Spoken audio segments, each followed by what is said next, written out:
Okay, so finally everything is put together. The little black wire was a little bit short, so when I had to resolder the wire so that it gives more space, so that the middle electrode is not sticking out too much. So now I can put it in. So now I can also put it in backward, as I assume. So it works. So now I successfully opened up 3 of the 4 batteries, 2 very bad ones, and the last one is the best one that used to have 15 volts of charge.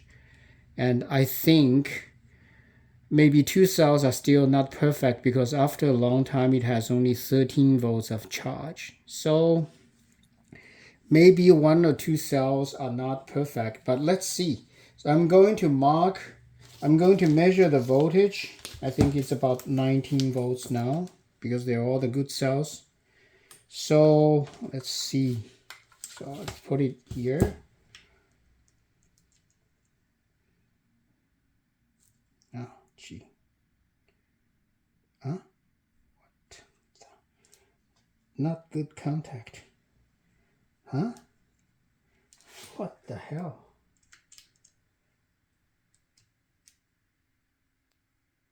Huh?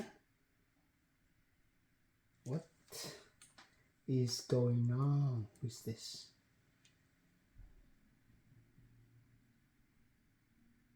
Huh? Okay. I put it in the alternative voltage G. Okay, so now it is 18.96 volts. Okay, so I can choose to charge it fully, or I can just leave it here. So I'll just leave it. So 18.97 today. So I'll put a date and I'll put a label on it.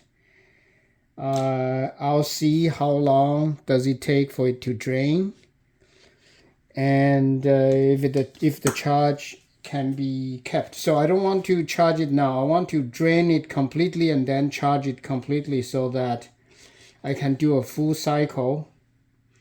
And people claim that this NiCad, the nickel cadmium batteries, can have some memory effects. So it means that sometimes when you only use it, let's say to like 85%, and then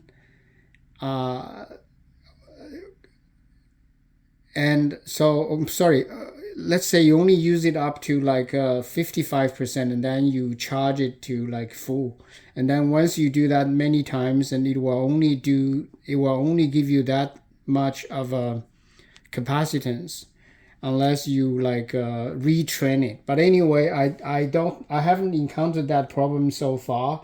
So we'll see how long this 18.96. Well, okay, now it's 19. I don't know. Anyway, so now when I measure, it's 19. So let's just remember it's 1901. So voltage is 1901. Maybe I was using the tool. I don't know. We'll see.